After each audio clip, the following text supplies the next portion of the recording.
Hola, ¿qué tal? Este domingo 18 de septiembre de 2022, como iglesia estamos celebrando el 25º domingo del tiempo ordinario, ciclo C. El Evangelio está tomado del evangelista San Lucas, capítulo 16, versículos 1 al 13. Lo voy a leer y luego voy a hacer un comentario. El Evangelio dice así. Jesús decía a los discípulos: había un hombre rico que tenía un administrador al cual acusaron de malgastar sus bienes. Lo llamó y le dijo: ¿qué es lo que me han contado de ti? Dame cuenta de tu administración, porque ya no ocuparás más ese puesto. El administrador pensó entonces: ¿qué voy a hacer ahora que mi señor me quita el cargo? Cavar, no tengo fuerzas. Pedir limosna me da vergüenza. Ya sé lo que voy a hacer para que al dejar el puesto haya quienes me reciban en su casa. Llamó uno por uno a los deudores de su señor y preguntó al primero: ¿cuánto debes a mi señor? 20 barriles de aceite, le respondió. El administrador le dijo: toma tu recibo, siéntate enseguida y anota 10. Después preguntó a otro: ¿y tú, cuánto debes? 400 quintales de trigo, le respondió. El administrador le dijo: toma tu recibo y anota 300. Y el señor alabó a este administrador deshonesto por haber obrado tan hábilmente.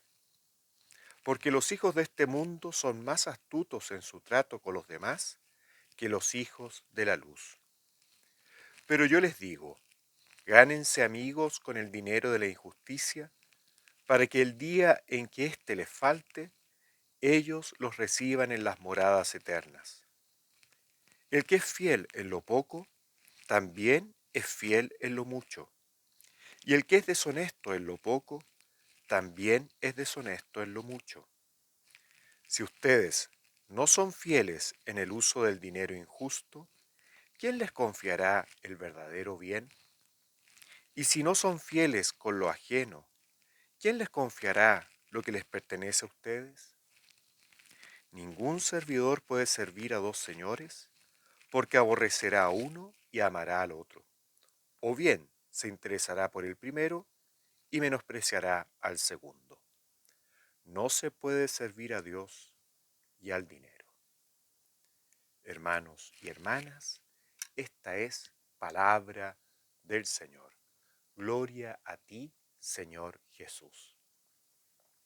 Este trozo del Evangelio de San Lucas es como bien extraño, ¿no? A una primera vista, a una primera lectura.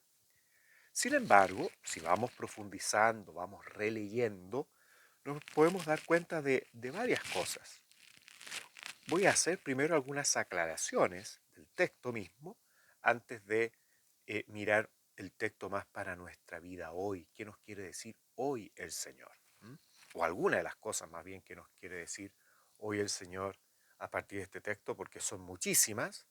Y si uno va, por ejemplo, a varios templos y escucha varias homilías, se da cuenta que el texto es mucho más rico que todo lo que podemos decir en este corto tiempo aquí.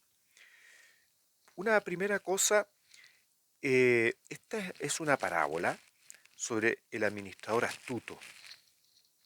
El Señor no está a través de esta parábola invitándonos a la deshonestidad, no nos está invitando a que hagamos trampa. No es eso lo que Jesús nos quiere mostrar. Sí nos quiere mostrar la astucia de este hombre. La astucia es lo que nos tiene que quedar de esto, no lo deshonesto, no lo tramposo.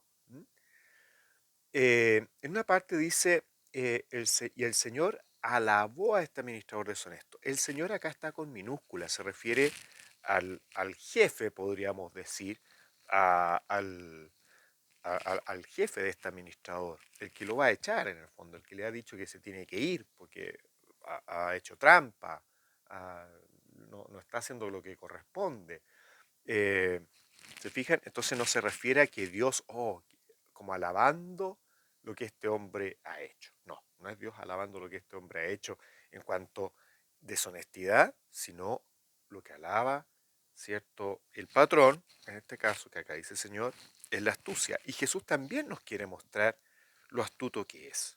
Y nos invita a nosotros, nosotras, ser astutos, tener astucia, sin embargo de un modo distinto, no igual que este hombre, no con trampa, no con los criterios del mundo. ¿Ya?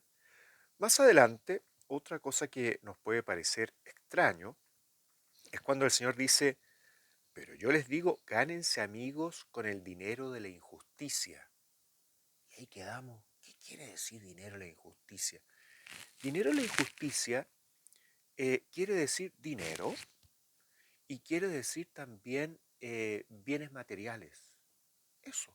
¿Ya? No se está refiriendo podríamos decir que el dinero muchas veces nos hace obrar, no el dinero, sino que nosotros más bien frente al dinero, obramos con injusticia. Tenemos faltas de equidad, tenemos mucha gente mal pagada a partir del trabajo que ha hecho, gente que lo hacen trabajar y no le pagan lo que se debe, etcétera. Es decir, se pueden cometer muchas injusticias con el dinero. Y por lo tanto, el dinero en la injusticia es sinónimo a dinero, sinónimo también a bienes materiales. Entonces, cuando el Señor dice, gánense amigos con el dinero de la injusticia, está diciendo, háganse amigos de la gente a partir de sus bienes materiales, en un uso correcto, conforme a los criterios del Evangelio, ¿no? Y que no quiere decir ganarme al otro a través de mis bienes, sino que tiene una referencia a compartir los bienes, a ser generoso con tus bienes, a ser generoso en dar, el ser solidario, el estar preocupado de aquellos que no tienen. Y por eso después dice, para que el día en que éste les falte, ellos los reciban en las moradas eternas. Se refiere de alguna manera cuando le has hecho el bien a los demás, esos demás de alguna manera van a hablar bien de ti. Podríamos decirlo como de esa manera, ¿no? Como por una analogía, a quienes les has hecho el bien, te van a hablar bien de ti al Señor y te van a recibir en las moradas eternas y van a ayudarte en esa entrada con su testimonio. Es como eso lo que está detrás, ¿no? Es como una analogía. Ahora bien, esta analogía, que pueden haber muchas más, es una comparación, ¿ya? Vamos entonces ahora al texto en su globalidad. Creo que el Señor nos invita en este texto principalmente, eso era para algunas aclaraciones, a dos cosas. Primero, el que seamos astutos, que no nos pasen gatos por liebres. No es lo mismo ser manso que ser menso. Y Jesús nos llama a ser mansos, no ser mensos. ¿Ya? Es decir, ser inteligentes en nuestro obrar. Y la inteligencia en el obrar desde la fe no es cualquier obrar.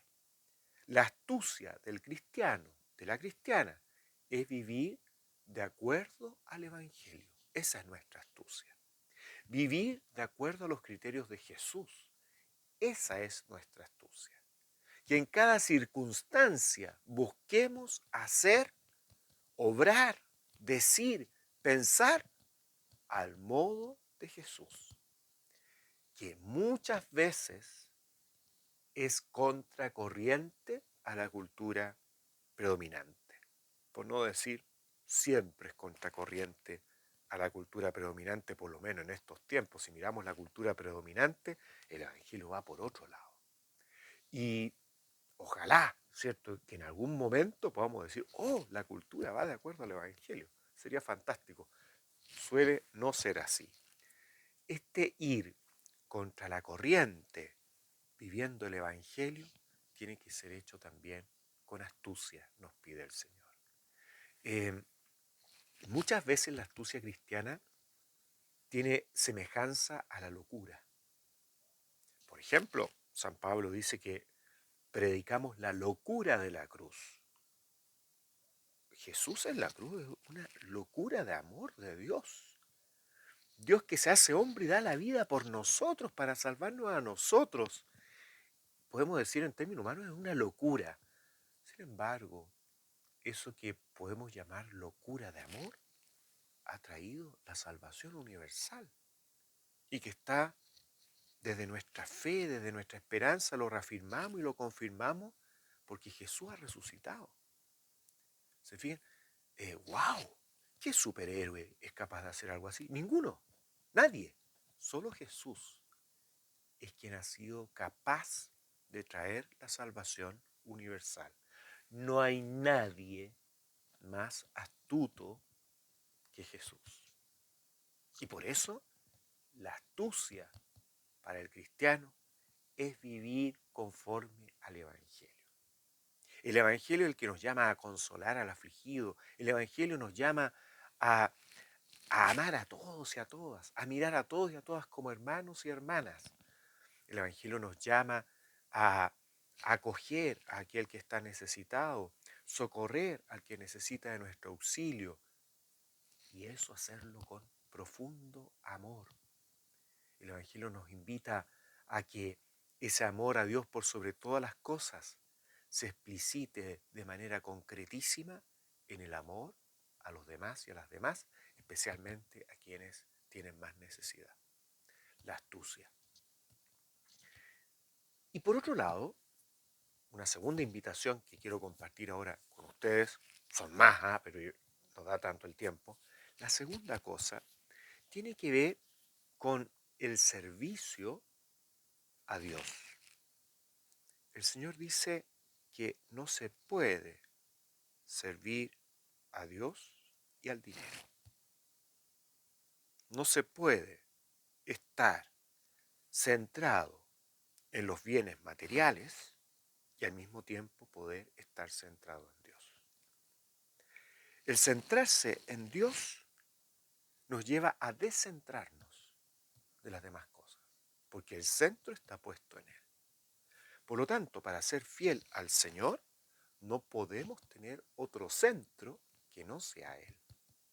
Y el centrarnos en Él hace que todas las cosas confluyan al servicio del reino de Dios. Incluso los bienes materiales terminan siendo usados al servicio. Y uno de los modos de servir al reino de Dios es servir a quienes más necesitan. Y por lo tanto, uno de los modos de servir al Señor es también compartir nuestros bienes. En este sentido, miren qué bonito esto. Y este compartir los bienes es un signo, por lo tanto, de que es un pequeño signo, podríamos decir, o gran signo, dependiendo de cómo lo vivas, ¿cierto? O cómo lo vivamos cada uno, cada una de nosotros, ¿cierto? De que el Señor es lo más importante en mi vida. Y en todo busco hacer lo que el Señor quiere que yo haga. En todas mis cosas, desde las cosas más pequeñas a las más grandes. Porque como nos dice el Señor, el que no es fiel en lo poco, no es fiel en lo mucho. Entonces, hasta en las más pequeñas cosas, buscar el ser fieles al Señor. Fidelidad en el tener al Señor como nuestro centro, como nuestro único centro de vida. Y que eso nos lleve a vivir la astucia cristiana. Que el Señor les bendiga mucho. Este Dios que es Padre, Hijo y Espíritu Santo.